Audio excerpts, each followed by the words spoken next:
Santiago, a shepherd boy, the protagonist of The Alchemist. He travels from Andalusia in southern Spain to the Egyptian pyramids in search of a hidden treasure, learning life lessons along the way. Santiago is a dreamer and a seeker, and he stands for the dreamer and seeker in all of us. The old woman, a fortune teller, and possibly a gypsy. She interprets Santiago's recurring dream, but in a manner so straightforward that he finds it suspect and disappointing. Melchizedek, the king of Salem, an anonymous old man who is in fact a powerful figure from the Old Testament. He explains to Santiago what a personal legend is and urges the shepherd boy to follow his dream. Aside from Santiago himself, Melchizedek is the most important character in The Alchemist. The crystal merchant, a middle-aged resident of Tangier. He hires Santiago to work in his shop. The crystal merchant's personal legend is to make a pilgrimage to Mecca, but he knows he will never fulfill this dream. He is Santiago's foil, a character who characterizes another by contrast. The Englishman, a bookish pedant obsessed with alchemy who hopes to learn the fabled craft from a famous alchemist rumored to live at the Al-Fayoum oasis that lies between Tangier and the pyramids. In The Alchemist, the Englishman stands for the limits of book learning. The camel herder, once a prosperous farmer, his valuable orchards were wiped away by a flood, forcing him into a new line of work. He teaches Santiago the importance of living in the moment. He also represents the possibility of receiving wisdom from unlikely sources. The Alchemist, the novel's title character, an inordinately learned man. He lives at the Oasis and can turn any metal into gold. The Alchemist helps Santiago make the journey from the Oasis to the Egyptian pyramids. Fatima, a beautiful Arab girl who lives at the Oasis. Santiago discovers Fatima filling her water jug at one of the Oasis's wells, and he falls in love with her. She supports his quest even though it will take him away from her. Fatima represents true love, selfless and unconditional.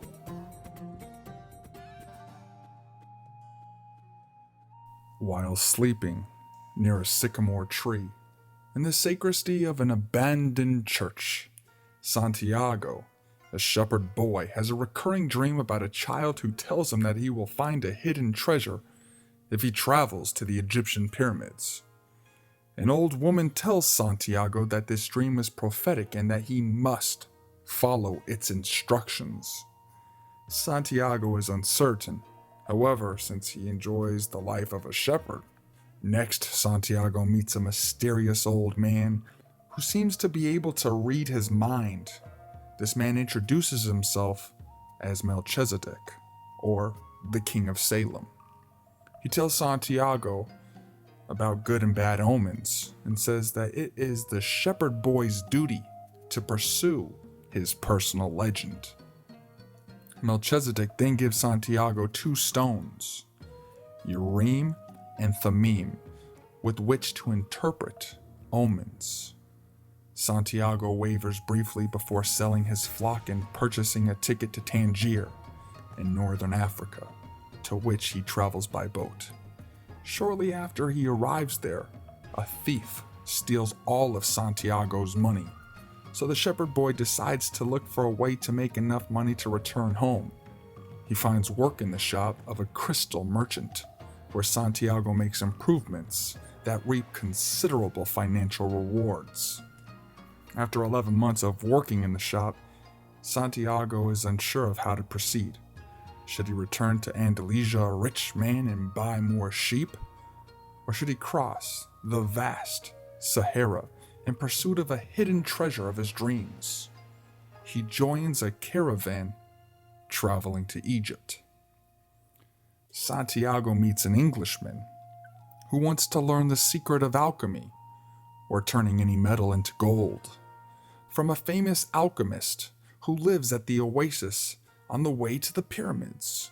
While traveling, Santiago begins listening to the desert and discovering the soul of the world. The caravan eventually reaches the Oasis, and there Santiago meets an Arab girl named Fatima and falls in love with her instantly. The caravan leader gathers the travelers together and tells them that tribal warfare prevents them from continuing their journey. Santiago wanders from the oasis into the desert, and seeing two hawks fighting in the sky, has a vision of an army entering the oasis. Because attacking an oasis is a violation of the rules of the desert, Santiago shares his vision with the oasis's tribal chieftain. Soon afterwards, Santiago is confronted by a black-garbed veiled stranger with the sword, who sits atop of a white horse. It is the Alchemist. The tribal chieftain arms his men, and they are well prepared from the oasis is indeed invaded. The Alchemist offers to cross the desert with Santiago. Soon the two men enter into the area of intense tribal warfare. Warriors hold the two men captive, but eventually allow them to continue their journey. The Alchemist tells Santiago that he needs to return to the oasis, and that the rest of the trip is Santiago's to make alone so that he can claim his personal legend. Santiago arrives at the Egyptian pyramids and begins to dig. He finds nothing buried in the ground. Thieves beat Santiago and rob him of his money. After he tells them of his dream, though, one of the thieves recounts his own dream about buried treasure in the sacristy of an abandoned church. Returning to Andalusia, Santiago goes back to the church where he dreamed of his treasure near the pyramids. He digs where he slept beneath a sycamore tree, and there it is, Santiago's treasure.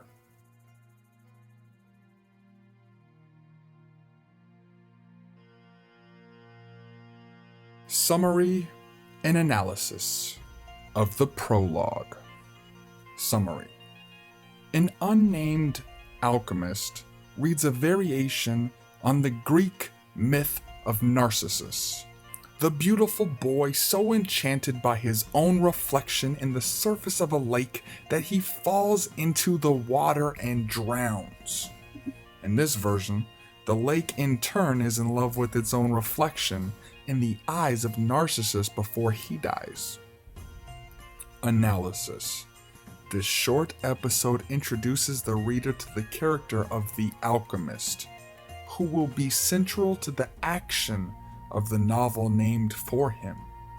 It also may serve as a warning to the reader at the start of what could be called a self-help novel about the hazards of self-love. Summary. A shepherd boy named Santiago retires for the night in an abandoned church with his flock of sheep. An enormous sycamore tree has grown in the place where the sacristy used to be. This is where Santiago falls asleep and dreams a recurring dream. The next morning, Santiago talks to his sheep about the unnamed Andalusian girl he is in love with. Santiago will see this girl in a few days, when he sells his flock's wool to her merchant father. Because his parents wanted him to become a priest, Santiago has studied Latin, Spanish, and theology in a seminary, but he ended his studies prematurely, desiring instead to travel the world. This is why he became a shepherd. On his way to see the merchant and his daughter, Santiago visits the village of Tarifa. There he meets an old woman who interprets dreams which she says are the language of God. Santiago recounts his recurring dream to the old woman. He is in a field with his flock when visited by a child who transports him to the pyramids in Egypt. There, the child says Santiago will find a hidden treasure. Each time Santiago is about to find out the specific location of the treasure, he wakes up. The old woman tells Santiago that she will interpret his dream on one condition. She won't charge him any money, but Santiago has to share with her 1/10 of any treasure he finds. Santiago agrees. The old woman says the dream is in what she calls the language of the world, and that Santiago needs to travel to the pyramids where he will find a treasure that will make him rich. Because the old woman's interpretation is so straightforward, Santiago leaves her house upset and disappointed.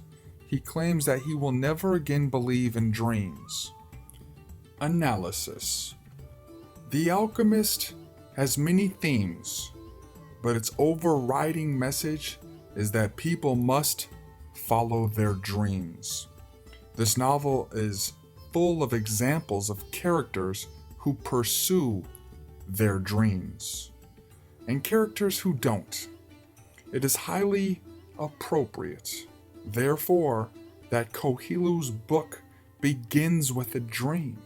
The Alchemist protagonist, or main character, is named Santiago for a reason. Santiago is Spanish for Saint James. That is the Apostle James, one of the 12 initial followers of Jesus.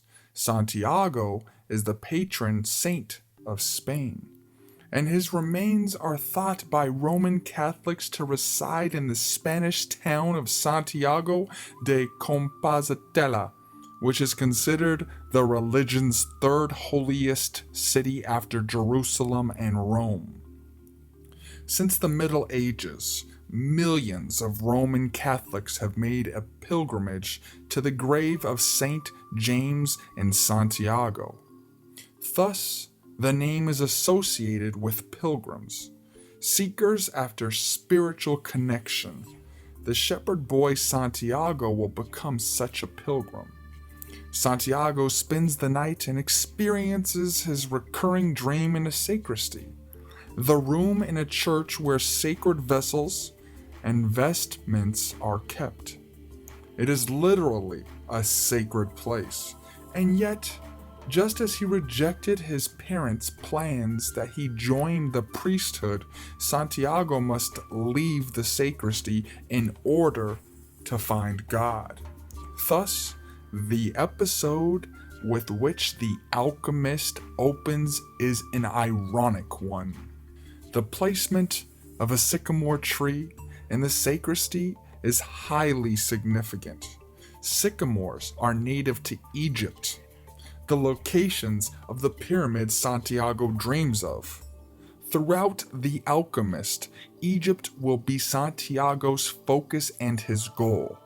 The fact that the old woman's interpretation of Santiago's dream is more or less identical to the dream itself seems to indicate that we should trust our dreams, taking them at face value, rather than examining them for hidden significance. The Melchizedek episode. Summary. At the local market, Santiago trades his old book for a new one. And just as he's becoming absorbed in it, an old man asks him what he is reading.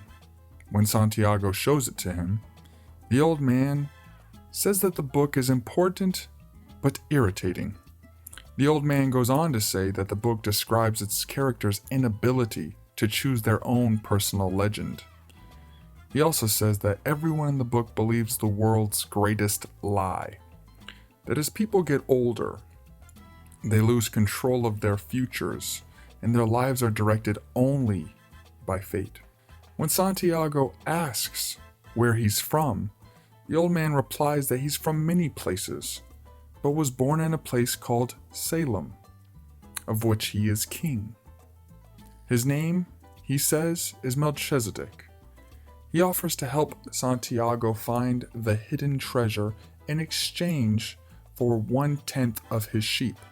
Then Melchizedek writes in the sand the name of Santiago's hometown, his parents' names, and the names of the merchant's daughter. While he is writing, Melchizedek's cape falls open, revealing a blinding light.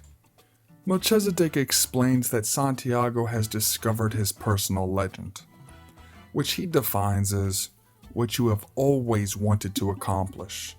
According to Melchizedek, every young person knows what his or her personal legend is. It is only as they get older that a mysterious force convinces people that their personal legends are impossible to achieve. This mysterious force isn't exactly negative, since it prepares a person's spirit and will so that he or she can understand the one great truth on this planet. This truth is that when you really want something, it's because that desire originated in the soul of the universe. Fulfilling that desire, which means fulfilling your personal legend, is everyone's purpose. Melchizedek explains, the soul of the world is fed by people's happiness. He goes on, in fact, a person's only real responsibility is to realize his or her destiny. And when you want something, Melchizedek concludes, all the universe conspires in helping you to achieve it. Melchizedek tells Santiago that he visited him just when Santiago was about to abandon his personal legend, searching for and finding a hidden treasure. Melchizedek has always visited just when a person is about to abandon his personal legend. But Melchizedek, the king of Salem, doesn't always appear as a person. Sometimes when people are about to abandon their goals and dreams, he appears to them as a solution to a problem or a good idea. Or he just makes things easier to achieve. Melchizedek and Santiago arrange to meet at the same time the next day. Santiago will give Melchizedek 1/10 of his flock, and Melchizedek will tell Santiago how to find the hidden treasure. After this exchange with Melchizedek, Santiago walks to a ticket counter where he considers buying a ticket to Africa. Ultimately, he decides against it. Santiago and Melchizedek meet again, and Santiago expresses his surprise that the same friend who was housing the sheep had agreed to buy all of the sheep that Melchizedek wasn't going to purchase. Melchizedek tells Santiago that this is called the principle of favorability, otherwise known as beginner's luck. The king of Salem explains that a force wants us to realize our personal legends, and beginner's luck gives us a hint of what success might feel like. Melchizedek tells Santiago that the treasure is in Egypt, near the pyramids, and that he can find it by following the omens. Melchizedek opens his cape and removes one black stone and one white stone from his center of his breastplate, which he says are called Urim and Thummim. The black stone stands for yes, and the white stone stands for no.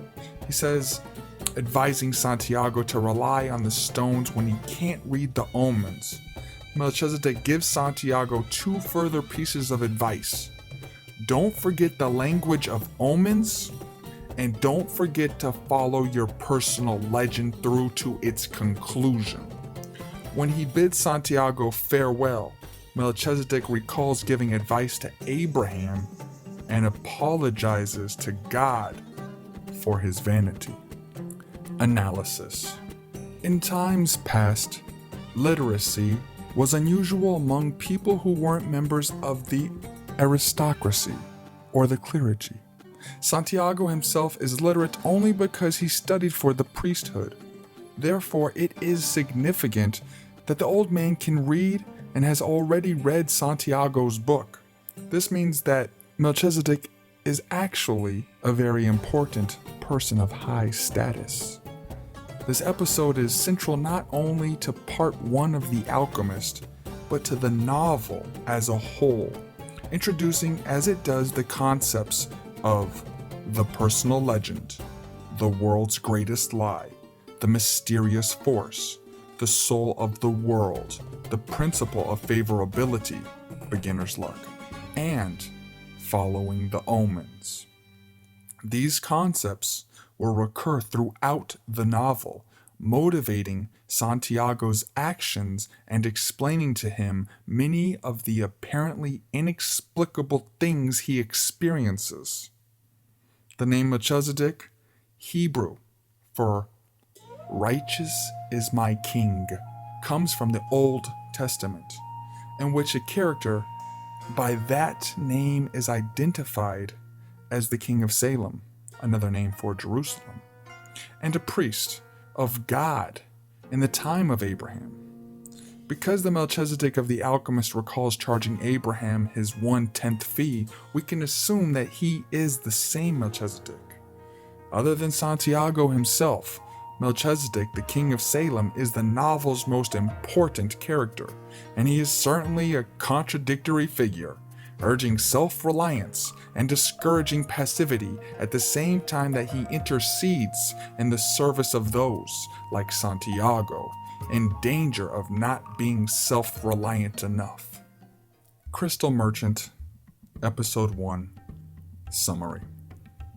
Santiago crosses the Strait of Gibraltar and finds himself in Tangier, a city in northern Morocco, where a man he meets in a bar swindles him out of all of his money. As a result of this unfortunate occurrence, Santiago realizes that he is like everyone else. I see the world in terms of what I would like to see happen and not what actually does. He decides to think positively, to consider himself an adventurer rather than a victim. In desperate need of money, Santiago is hired by a crystal merchant who tells him that even a year's wages would not pay his way to Egypt, which is thousands of kilometers distant. The crystal merchant offers to give Santiago enough money to return to Andalusia, but Santiago declines the offer, telling the crystal merchant that he'll work for him to earn money with which to buy sheep. Analysis. Prior to this episode, Santiago learned mainly from books. Here, however, he begins to learn from his experiences. What he learns first is that people deceive themselves about the world and the way it works. More crucially, Santiago learns that he can continue to be a passive receiver of the events of his life, a victim, or he can embrace his experiences and move forward with purpose, thereby becoming an adventurer. Santiago's realization that he should see the world as it is rather than see it how he wants it to be would seem to contradict the King of Salem's advice that if people follow their dreams, the universe will assist them. The author does not address this apparent contradiction, however.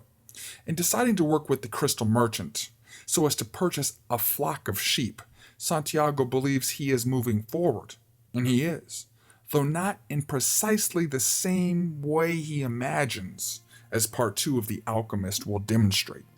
Crystal Merchant, Episode 2. Summary. Part 2 begins after Santiago has worked for 1 month at the crystal merchant's shop. Santiago offers to build a display case for the crystal, which the merchant can put outside his shop to attract potential customers. The crystal merchant fears that passers-by will bump into it and break the glass. Santiago responds that business has improved since he began working at the store and that the merchant should take advantage of this trend. He explains the idea, learned from the King of Salem, of moving when luck is on one's side, the principle of favorability. After 2 more months, with the display case in place outside the store having generated an enormous amount of new business, Santiago figures that if he returns home with all the money he has made, he can double his flock in less than a year. Also, he can trade with the Arabs in Tangier or in Spain, because he has learned to speak Arabic. Hearing a tourist complain of thirst after climbing the hill to the crystal shop, Santiago suggests to the crystal merchant that they sell tea and serve it in the crystal, which in turn will help them to sell more crystal. Meanwhile, Santiago's aspirations have encouraged the merchant to recall his own abandoned dreams. He uses the word that will feature prominently in this section of the novel, maktub, meaning it was written. In Western terms, maktub means that something is destined, meant to be. Santiago and the crystal merchant offer tea at the store, and their venture is a huge financial success. After 11 months and 9 days in Tangier, Santiago has earned enough money to buy 120 sheep, a return ticket to Andalusia, and a license to import products from Africa. The crystal merchant has made enough money to travel to Mecca, one of his own life aspirations. But the merchant tells Santiago, "You know that I'm not going to go to Mecca, just as you know that you're not going to buy your sheep." The merchant is right. When the stones Urim and Thummim spill out of Santiago's jacket, he recalls Melchizedek. Santiago realizes that he will always be able to return to Andalusia and the life of a shepherd, but he will not always be able to visit the Egyptian pyramids. He decides to forge onward in pursuit of his personal legend. Analysis. In literary terms, the crystal merchant is considered to be Santiago's foil, a character who demonstrates by contrast everything that another character is and isn't. For instance, Santiago innovates and works hard to better the crystal shop's visibility and appeal, while after 30 years the merchant has stopped trying to improve his business. In the greater scheme of things, Santiago is seeking his personal legend, whereas the crystal merchant is not. Once he desired to travel to Mecca, one of the 5 acts required of a devout Muslim. But even after Santiago's changes to the crystal business have brought in enough money to make that possible, the crystal merchant does not seek Mecca. He has abandoned his personal legend. By contrast, Santiago earns enough to return to the life that is most comfortable to him, that of a shepherd. Yet he chooses to renounce this in his quest to reach the pyramids. The Arabic word maktub sums up the crystal merchant's philosophy. He does something because it is written, that is, fated, rather than as a result of his own hopes and desires. Unlike Santiago, he lives life passively, as one who reacts to events rather than as a shaper of them. Coelho offers readers the character of the crystal merchant as an example of how not to live versus the active, questioning ideal embodied by the alchemist's protagonist Santiago. The crystal merchant is not a bad man. In fact, he's quite ordinary, but it is precisely his ordinariness that the novel warns against. He is not a villain, or even an antagonist. He is simply Santiago's foil. The Englishman episode summary. We now meet a 4th important character, the Englishman. The Englishman spent a decade at university trying to find the one true language of the universe. Before traveling to northern Africa, he studied Esperanto, an international language, then religions of the world, and finally, alchemy.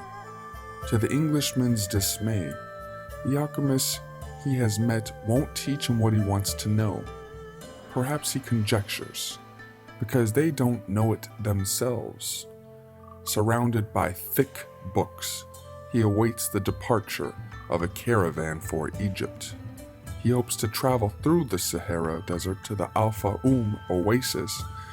On the way there, reportedly the home of a 200-year-old alchemist who can turn any metal into gold. After meeting the Englishman, Santiago removes Urim and Thummim from his pocket and is surprised when the Englishman shouts their names. The Englishman tells Santiago that the stones aren't valuable, then removes two identical stones from his own pocket. Santiago tells him that the stones came from a king, a fact which the Englishman is not surprised to learn. It was shepherds who were the first to recognize a king that the rest of the world refused to acknowledge, he says. The Englishman tells Santiago that Urim and Thummim were the only form of divination permitted by God. The priest carried them in a golden breastplate. He speculates that this may be an omen, telling Santiago that everything in life is an omen. The Englishman also tells Santiago that he is in search of a universal language. Analysis.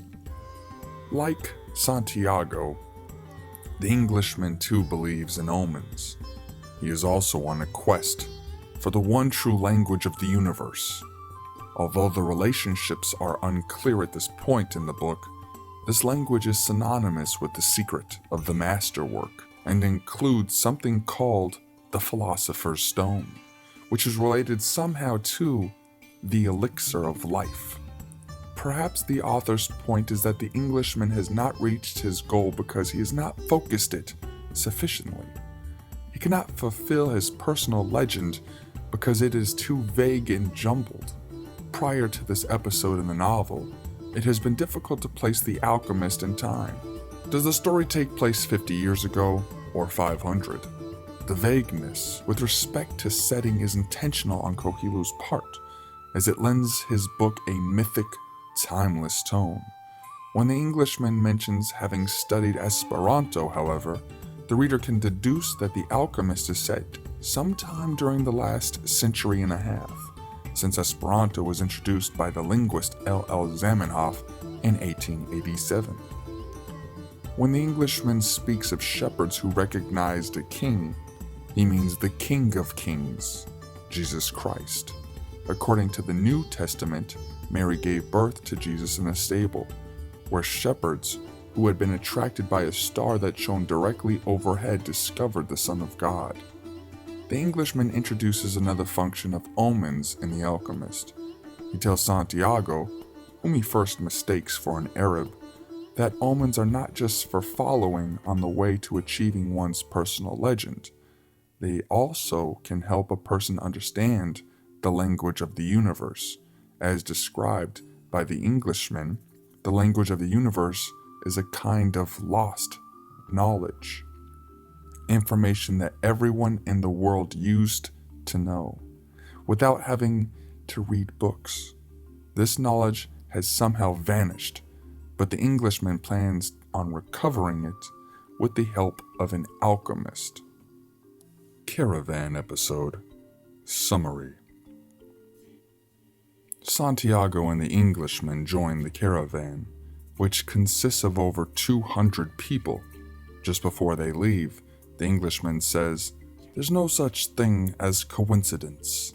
Santiago reflects that the closer one gets to realizing his personal legend, the more that personal legend becomes his true reason for being.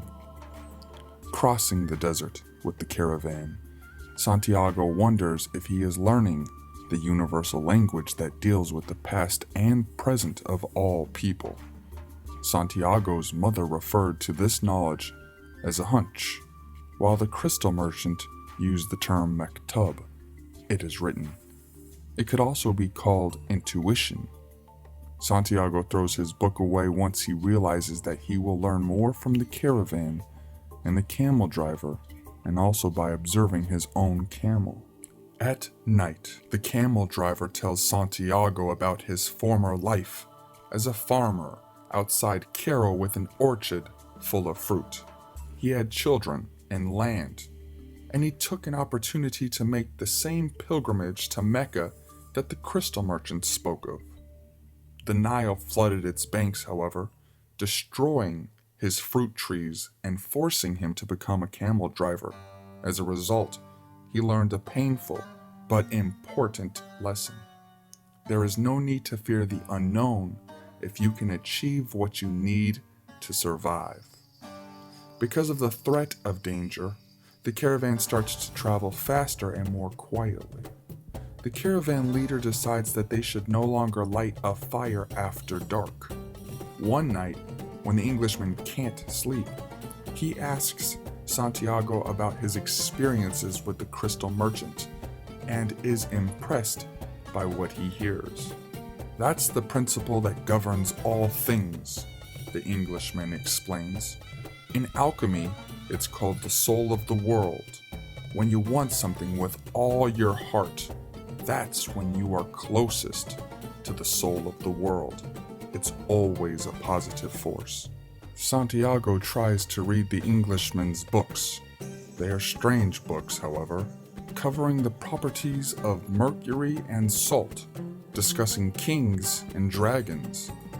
And they assert one proposition above all others, that all things are the manifestation of one thing only.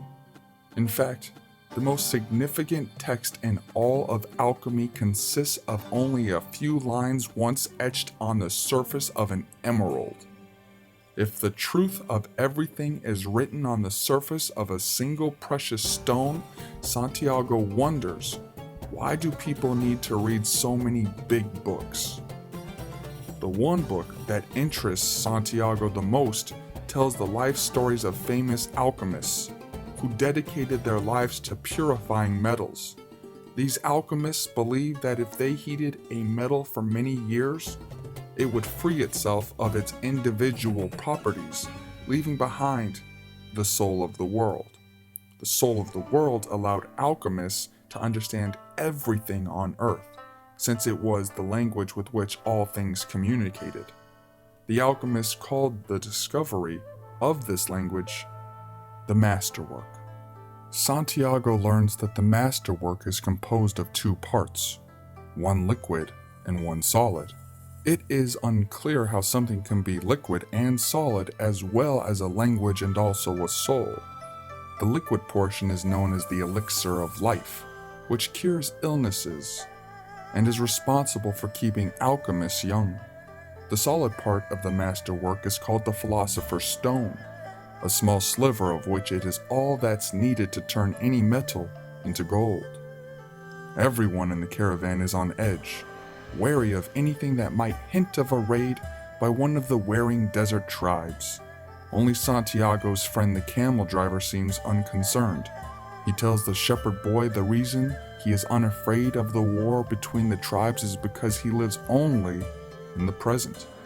If you can concentrate always on the present, you'll be a happy man, he says.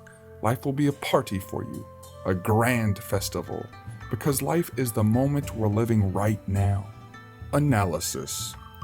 In the words of the camel driver, we are afraid of losing what we have, whether it's our life or our possessions and property. But this fear evaporates when we understand that our life stories and the history of the world were written with the same hand.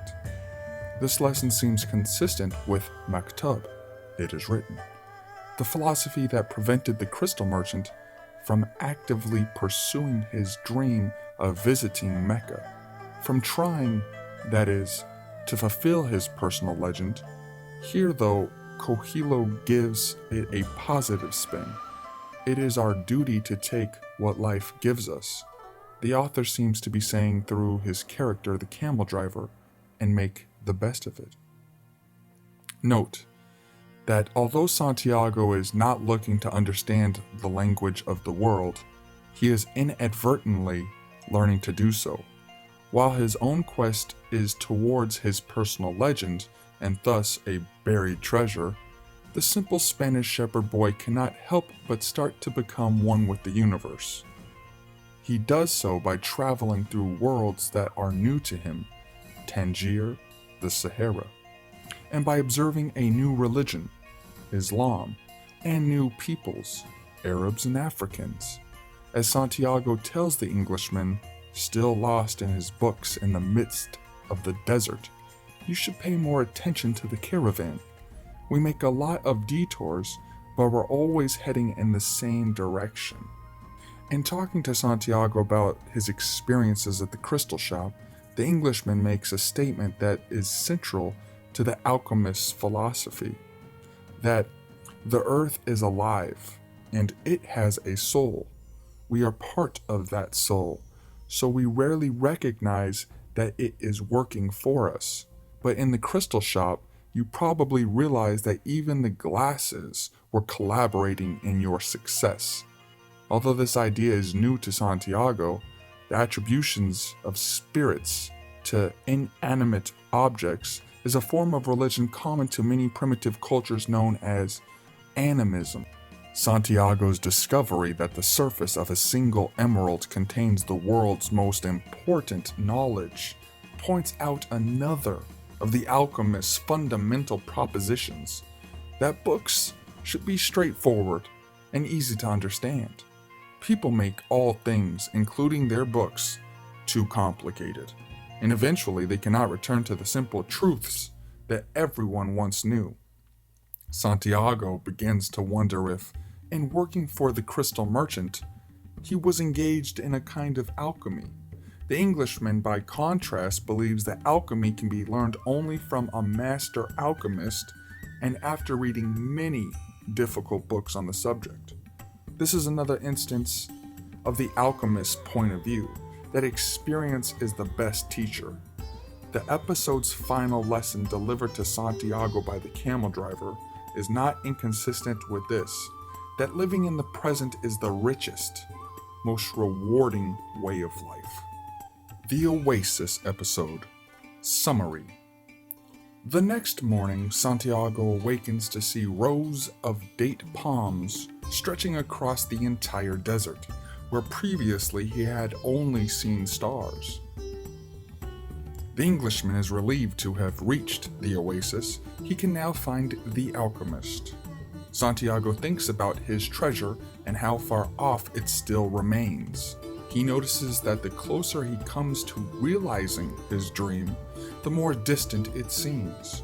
Meanwhile, the alchemist is watching. He notices the overwhelming happiness of the travelers who appreciate the sudden greenery of the oasis. Maybe God created the desert so that man could appreciate the date palms, he thinks. He then decides to focus his attention on more practical matters. Omens have told the alchemist that an important man arrived with the caravan. He is supposed to teach this man the secrets of alchemy. The camel driver tells Santiago that an oasis is considered neutral territory because it is populated mostly by women and children. The Waring tribes fight in the desert and leave the oasis alone. Because an oasis cannot harbor troops, all the travelers from the caravan have to surrender their weapons.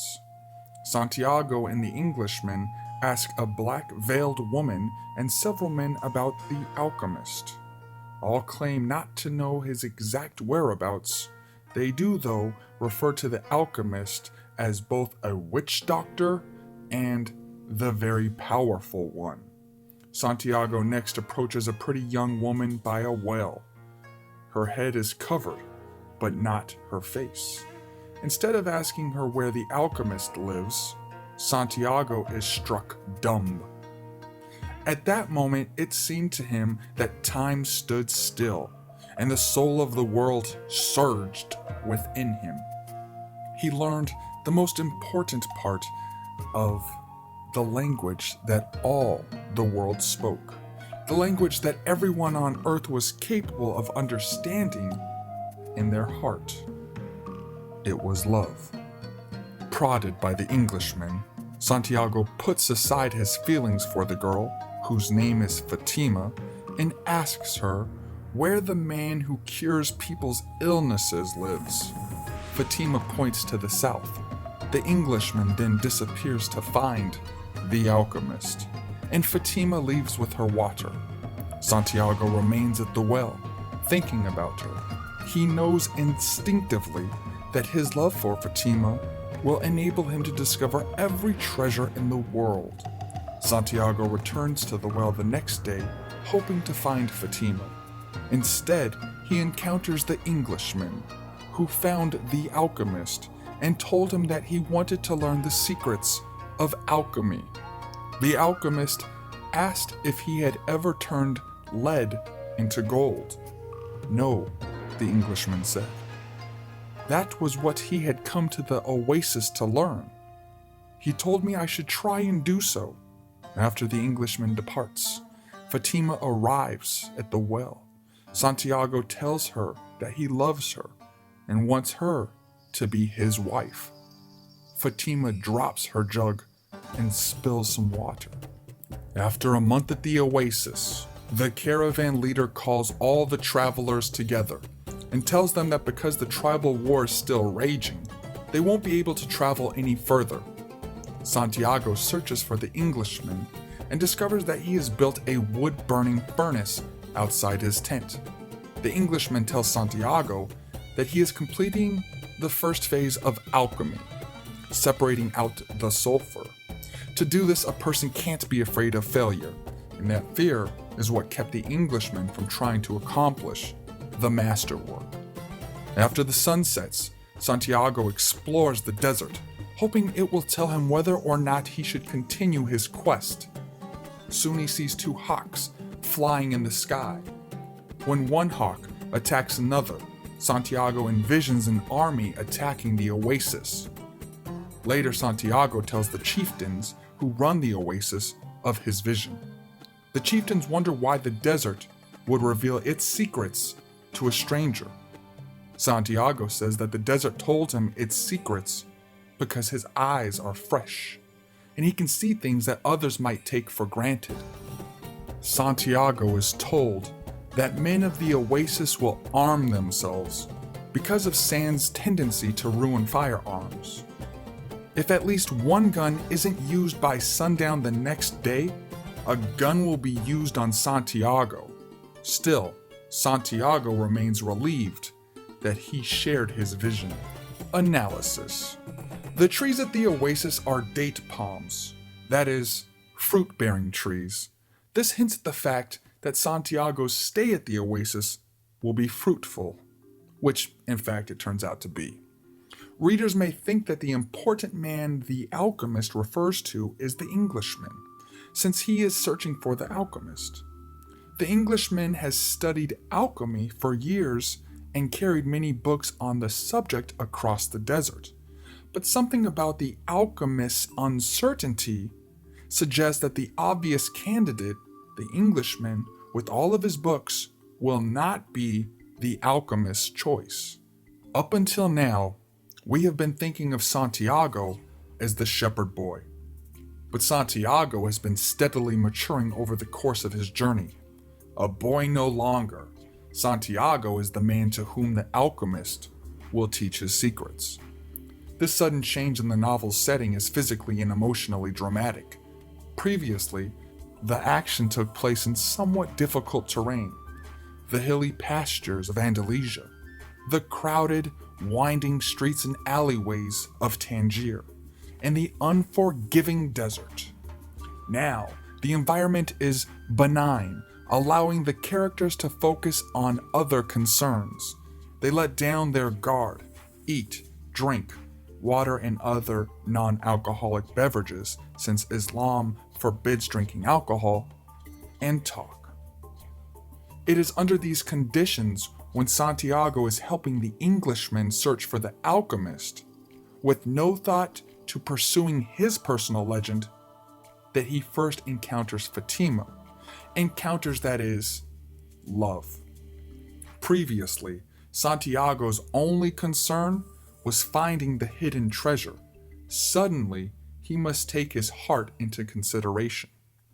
Along with the old woman who interprets Santiago's dream, Fatima is one of two female characters in the novel, and it is significant that Fatima is one of the few characters in The Alchemist to be given a name. This indicates that she is important to the novel, despite appearing in it only briefly. Also, the name Fatima was the name of the Muslim prophet Muhammad's daughter. A traditional Arabic good luck symbol shaped like a palm is known as the Hand of Fatima. Fatima herself is harbinger of good luck. She cheerily prods Santiago onward, encouraging him to fulfill his personal legend and leave the oasis to look for the hidden treasure. Though he lives in their midst, the alchemist isn't particularly valued by the inhabitants of the oasis. His position mirrors that of the other important historical figures, including Jesus, a carpenter's son who wasn't recognized as especially important by many of his own community. Santiago's vision of the two fighting hawks is extremely significant. Hawks are birds of prey that usually attack other smaller birds. It is rare for hawks to attack one another. Likewise, it is unusual for an army to invade the peaceful refuge of the oasis, but that is exactly what will happen. When Santiago visits the tribal chieftain's tent, it is huge and white. The chieftain himself is wearing gold and white robes, as is his son, the young Arab who first brings Santiago into the tent. White is the color of purity, and gold is the most valued metal and the color that represents wealth. Therefore, we are meant to recognize that the tribal chieftain is not just rich, as Santiago discovers when he enters the tent, but pure, incorruptible. The meeting of white and gold may also symbolize and foreshadow the meeting of Santiago, who is pure, and the alchemist, who can turn lead into gold. The Alchemist episode summary. Walking back to his tent, Santiago encounters a black-clad horseman with a falcon on his left shoulder. The horseman wears a turban, and a black covering across his face leaves only his eyes visible.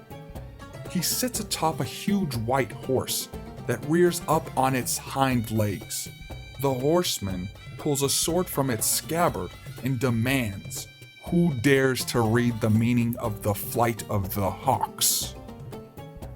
The horseman presses the sword against Santiago's forehead, drawing a small drop of blood. Santiago has no fear of dying. Doing so would allow him to join the soul of the world. Santiago explains that he is only following his personal legend, which pacifies the stranger. He puts his sword away and tells Santiago, "I had to test your courage, the quality most essential to understanding the language of the world." Santiago has just met the alchemist. The following day, the Al-Fayoum oasis is invaded by 500 mounted tribesmen. At first, they appear to be unarmed, but their weapons are hidden under their robes. They converge on the tribal chieftain's tent and attack it. But the tribal leaders, having heeded Santiago's warning, have abandoned the white and gold tent. They surround the desert horsemen and kill all but one of the invaders. That man, commander of the warriors, says that his men were starving and attacked the oasis only so that they could eat its food and drink its water before returning to their tribal war. The tribal chieftain tells the commander that he violated a sacred tradition and is therefore sentenced to death. The next day, Santiago is presented with 50 pieces of gold and asked to be counselor of the oasis. The alchemist says that the wind told him Santiago was coming and would need help. He instructs Santiago to sleep well, trade his camel for a horse, and remember that his treasure will be where his heart is. The alchemist tells Santiago not to think about what he's leaving behind, explaining that everything is written in the soul of the world, and there it will stay forever. The alchemist describes the emerald tablet, drawing in the sand with a stick to show Santiago what is written on the tablet. The emerald tablet is a direct passage to the soul of the world, he says. The wise men understood this natural world is only an image and a copy of paradise. A guarantee that there exists a world that is perfect. Santiago chooses not to accept the offer of the tribal chieftain. Instead, he and the alchemist ride their horses across the desert. The two men set out the next night. The alchemist tells Santiago to show him signs of life in the desert. Only those who can see such signs of life are able to find treasure. Santiago lets his horse run free, allowing the animal to gallop for almost 30 minutes before it finally stops near a hole, inside which is a cobra. The alchemist pulls it out by its tail. He says it is an omen and decides to lead Santiago to the pyramids. Santiago arranges a meeting with Fatima. He tells her that he loves her, and they embrace. Fatima instinctively understands Santiago and his quest. Her unconditional love enables her to allow him to follow his dream, as Fatima knows he will return. Fatima's generosity will be a source of strength for Santiago as he journeys onward, attempting to accomplish his personal legend. Santiago and the alchemist continue silently to cross the desert towards the pyramids. The alchemist advises Santiago to listen to his heart, despite the fear that Santiago's heart often expresses. Santiago learns to understand what his heart is telling him, and to listen to it patiently, despite the fact that the heart is often fearful. 3 armed warriors approach them, asking what they are doing in the area. The alchemist answers that he is hunting with his falcon. The tribesmen look through their belongings for weapons and find none. They let Santiago and the alchemist pass. Later, 2 ominous-looking men appear on horseback and tell the alchemist and Santiago they may not go any further. The alchemist stares them down, and the tribesmen let them pass. Soon, however, Santiago senses danger, and when he looks into the distance, he sees an army of blue-veiled men. Santiago and the alchemist are taken to a military camp, where they are thought to be spies. The alchemist says that they are just simply travelers and introduces Santiago as an alchemist, saying he understands the forces of nature and he wants to show you his extraordinary powers. The tribal commander says that he wants to see Santiago perform alchemy. The alchemist answers that in 3 days, Santiago will transform himself into the wind. If he can't do so, the alchemist tells them, we humbly offer you our lives for the honor of your tribe. Analysis. When Santiago first sees a black-clad horseman, an image comes to his mind of Santiago Matamoros, the Christian saint and slayer of Moors. Moors were the Muslim conquerors of the Iberian Peninsula, which includes Andalusia, the shepherd boy's home. But in contrast to the classic image of Santiago Matamoros, in which St. James sits atop a horse, a Moor beneath its hooves, here, Santiago, the shepherd boy, a Christian pilgrim, occupies the Moor's place. In another twist, the terrifying man atop the white horse is none other than the alchemist for whom the novel is named. The notion of the world as a poor copy of another, perfect world, comes from the philosophy of Plato in his famous parable of the cave. The alchemist identifies the cobra in the desert as a symbol of life. Traditionally, snakes are also emblematic of male potency. The cobra's power may give Santiago the strength to return to Fatima and declare his love for her. The alchemist's ability to face down various threats that emerge from the desert, the cobra, the 3 armed warriors, the pair of ominous-looking men, demonstrates his strength and influence. Not only have the alchemist's studies made him wise, they also made him powerful. The desert warriors, to whom the alchemist promises that Santiago can transform himself into the wind, are probably based on the Tuareg, a tribe of warlike nomads, the male members of which really do wear blue veils that cover their faces. By telling these blue-veiled warriors that Santiago can change himself into the wind, the alchemist is testing Santiago. At the same time, he is demonstrating his faith in the former shepherd boy, indicating that he believes Santiago has learned enough to begin performing alchemy himself. Mainly, Santiago is angered by the alchemist's promise and fearful of being unable to fulfill it.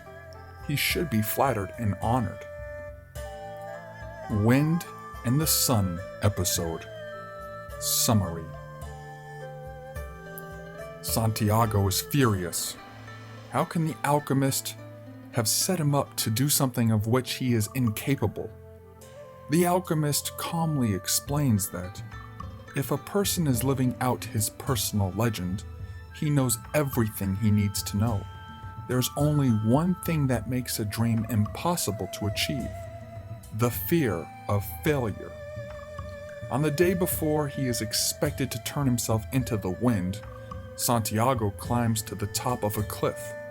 He looks out at the desert and senses that it can feel his fear. On the third day, Santiago brings the tribal chief and his officers to the cliff. Again he looks across the desert, and this time Santiago asks for the desert's help in becoming the wind. The desert replies that it can provide its sand to help the wind blow, but no more.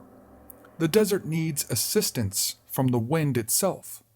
Soon a breeze tickles Santiago's face. The wind knows what the boy needs, but regretfully tells him we're two very different things. Santiago has learned much from the alchemist, however. He protests that he and the wind aren't very different at all. For one thing, they share the same soul. Intrigued, the wind nevertheless insists that people can't turn themselves into the wind. Sensing that the wind might ultimately relent and grant his wish, Santiago tells it, "When you are loved, you can do anything in creation. When you are loved, there's no need at all to understand what's happening because everything happens within you. And even men can turn themselves into the wind. As long as the wind helps, of course." Suggesting that Santiago ask heaven for help, the wind then creates an enormous sandstorm called a simum. Now Santiago beseeches the sun to help him turn into the wind. For the sake of love, he says. The sun acknowledges that it knows about love. Then the sun complains that people always want more, implying that this is a bad thing. Santiago disagrees, saying that each thing has to transform itself into something better and to acquire a new personal legend, until someday the soul of the world becomes only one thing.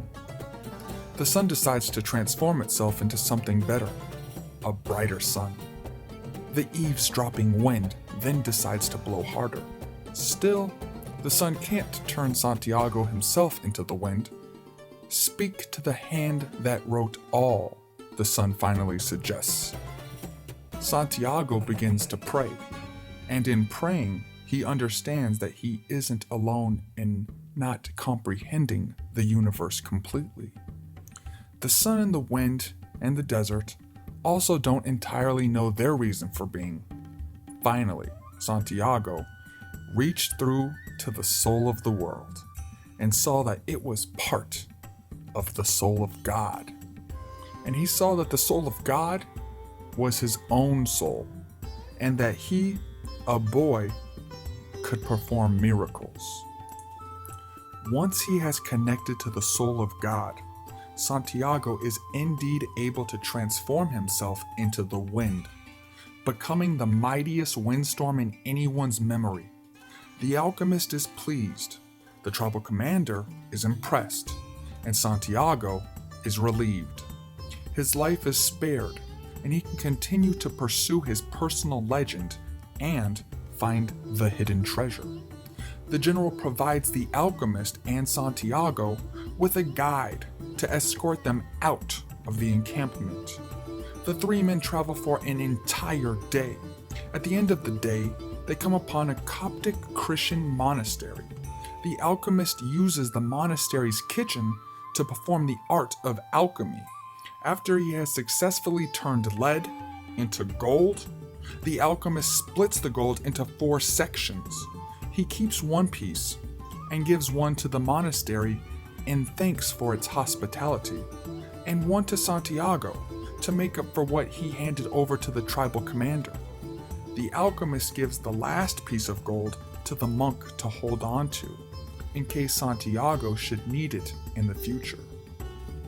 The alchemist leaves Santiago in the desert, telling him, no matter what he does, every person on Earth plays a central role in the history of the world, and normally he doesn't know it. The 3-day time period that Santiago is allowed for his transformation into the wind resonates in multiple ways. Generally speaking, many cultures consider 3 to be a magical number. Specifically, Jesus Christ's death and resurrection take place over 3 days. Jesus is crucified on a Friday, and he rises from the dead on Sunday. In a sense, Santiago's life as an ordinary human ends during the period when he is held captive by the blue-veiled warriors, and he is resurrected as an alchemist in deed, if not in name. Up until this point in The Alchemist, the novel has had various mystical elements, but it hewed for the most part to the realistic. Almost every event described could, in theory, be explained rationally. Now, however, the story becomes undeniably fable-like, even mythic. It enters the realm of truly fantastical. The human characters have spoken of all things having souls.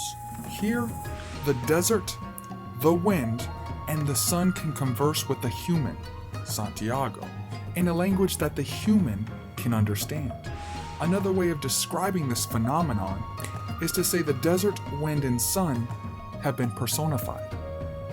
Consistent with the tonal transformation from the mostly realistic to the mythic is Santiago's contact with the soul of God, and of course his transformation into the wind. No wonder the tribal chief was impressed. Also, it's no surprise that the alchemist allows Santiago to make the rest of his journey to the pyramids alone. Certainly he has demonstrated that he can fend for himself. The Pyramids episode. Summary.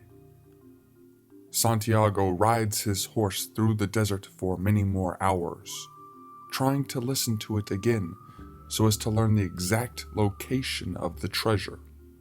His heart, however, isn't cooperating. It is thinking about other things. Finally, Santiago's heart relents and whispers to him, "Be aware of the place where you are brought to tears. That's where I am, and that's where your treasure is." His horse climbs one more sand dune, and Santiago's heart leaps. He sees the pyramids in front of him. Illuminated by the moonlight, Santiago falls to his knees and weeps. He notices that where his tears fell, a scarab, or beetle, now scurries through the sand. Santiago knows that in Egypt, the beetle is considered a symbol of God. Another omen. This must be the place he is meant to dig. Santiago digs through the night, but finds nothing. Some thieves see Santiago digging in the sand and think he is hiding something. They search Santiago's clothes and find a piece of gold that the alchemist gave him. Assuming he must have buried more gold in the sand, they force Santiago to continue digging until the next morning. When he doesn't find any riches, the thieves beat him badly. Santiago screams at them that he is only looking for treasure because he dreamed twice about the buried treasure at the Egyptian pyramids. One of the thieves tells Santiago that he had a recurring dream about a buried treasure, except his dream told him to go to an abandoned church in Spain where shepherds often took their sheep to rest. In my dream, the thief says, there was a sycamore growing out of the ruins of the sacristy, and I was told that if I dug at the roots of the sycamore, I would find a hidden treasure. But I'm not so stupid as to cross an entire desert just because of a recurrent dream. After the thieves depart, Santiago sits up and starts laughing. He knows where the hidden treasure is buried. Analysis. When Santiago's heart tells him to dig where his tears fall, Coelho is telling his readers not only that they should listen to their hearts, but that they should pay attention to their emotions, not merely their thoughts. Ironically, the scarab beetle, a humble, ugly thing, represented God to the Egyptians, and it represents God to Coelho as well. Even if an omen is unlikely, it must be heeded. More irony, the gold that the alchemist created from lead is precisely what causes the thieves to believe that Santiago is digging for more treasure and to beat him. For Santiago and for the reader, this is an unexpected negative consequence of the alchemist's wisdom and power. Of course, ultimately, it leads to the information that will send Santiago home to his treasure. Santiago's arrival at the pyramids is somewhat evocative of another quest, that of Odysseus in Homer's Odyssey, when after traveling for 10 years, Odysseus finally arrives at his home, the island of Ithaca. His journey has ended, but one task remains: to defeat the suitors who have taken over his palace during Odysseus's absence. Similarly, Santiago has reached the pyramids he dreamed about. His pilgrimage is finally come to an end, but he still needs to find the dreamed-for treasure, and as it turns out, to fight the thieves that want to take it from him. Like the crystal merchant, the thief who ignores his dream is a foil for Santiago, a figure who characterizes him by contrast. Unlike Santiago, this man pays his dreams no mind, with the result that he lives as a robber, a criminal. Epilogue. Summary. Santiago arrives at an abandoned church in his native Andalusia, to which he is able to return with the gold that the alchemist left him at the desert monastery. Digging in the sacristy beneath the sycamore tree, Santiago uncovers a chest of gold coins, precious stones, golden feathered masks, and stone statues. It's true, he thinks. Life really is generous to those who pursue their personal legend. Analysis. Like so many stories of seekers and their quests, think not only of Odyssey, but of the Wizard of Oz. The alchemist ends where it began. Santiago's treasure was literally under his nose, but he had to travel across a continent to find it. Surely this is central to Coelho's vision and to the novel's theme. Themes in The Alchemist. Dreams. Dreams are central to the alchemist's action as well as its meaning. Santiago's dream is the novel's inciting incident, the event that sets the story in motion.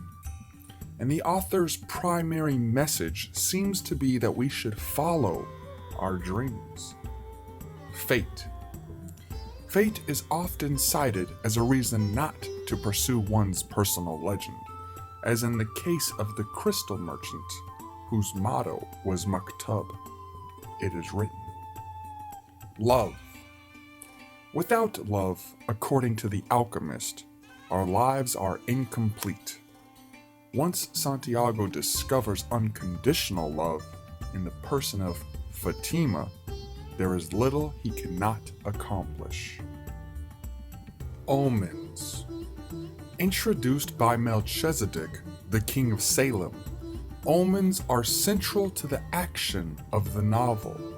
They play a crucial role in Santiago's success, as when he correctly interprets the omen of the two hawks fighting over the desert outside the Oasis.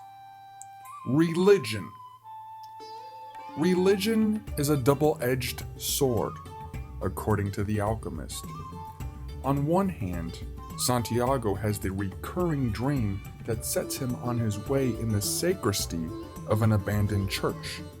On the other hand, he must abandon that church to experience his personal legend. Santiago learned to read because of his religious studies, but books are not especially useful to him in his quest. Spirituality. What the Alchemist seems to suggest is that we should value spirituality in place of organized religion. The symbols in The Alchemist. Cobra. The cobra is a symbol of danger and strength, especially male potency. Crystal glassware. Fragility and clarity are the characteristics represented by the crystal merchant's crystal glassware. Desert.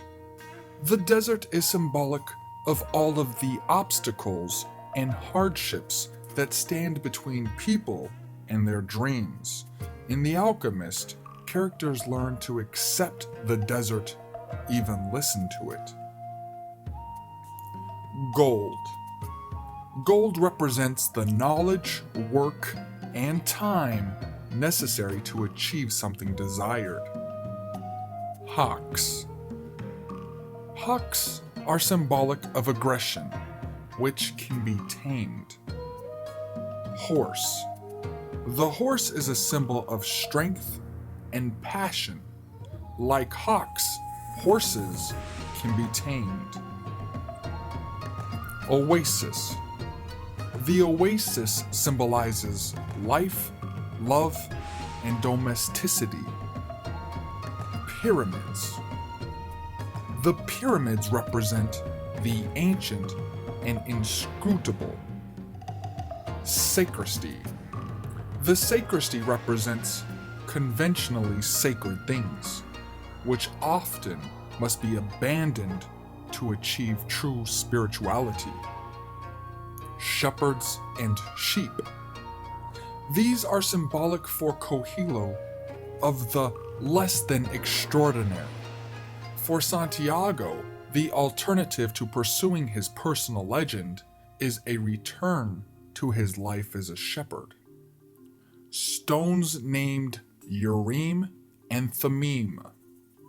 These stones stand for the character's needs to respond to omens, which are essentially motivating factors. Sycamore tree. This tree represents Egypt, the place where sycamores come from. Thieves. Thieves represent everyone who tries to find a shortcut to his or her personal legend. The journey is necessary, according to the Alchemist. Water. Life is synonymous with water in the novel, and perhaps for love too. Well. A symbol for unconditional love. The well, it is there that Santiago meets Fatima. Study help. Full glossary for the alchemist. Alchemy, early form of chemistry with philosophical and magical associations. Studied in the Middle Ages, its main goals were to change lead or other cheap metal into gold, and to discover an elixir of perpetual youth, also an archaic name for Egypt. Al-Fayoum, large oasis in Egypt thought to predate the pharaohs. Andalusia, region in southern Spain that borders both the Mediterranean Sea and the Atlantic Ocean. The capital of Andalusia is Seville. Arab, individual who comes from, or whose ancestors come from, the Arabian Peninsula. Caravan, company of travelers, especially of merchants or pilgrims who remain together for safety as through a desert. Date palm, cultivated desert palm tree that has a short, wide trunk, large leaves, and bears dates. Egypt, ancient kingdom as well as a contemporary country in northern East Africa. Hookah, Middle Eastern water pipe that has a long, flexible tube for drawing the smoke through water in a vase or bowl, cooling it. Levant, region on the eastern Mediterranean, including all countries bordering the sea between Greece and Egypt. Levanter, strong wind that blows over the Mediterranean area from the east. Myth, traditional story of unknown authorship, usually with a historical basis, but usually serving to explain some phenomenon of nature, the origin of man, or the customs, institutions, religious rites, etc. of a people. Oasis, fertile place in a desert due to the presence of water. Omen, thing or happening believed to foretell a future event, either good or evil. Parable, short, simple story, usually of an occurrence of a familiar kind, from which a moral or religious lesson may be drawn. Sacristy, room in a church where sacred vessels and vestments are kept. Scarab beetle, black-winged dung beetle held sacred by the ancient Egyptians. Simum, Arabic name for the desert sandstorm. Sirocco, wind that brings moisture inland from the oceans to the east. Sycamore, fig tree native to Egypt.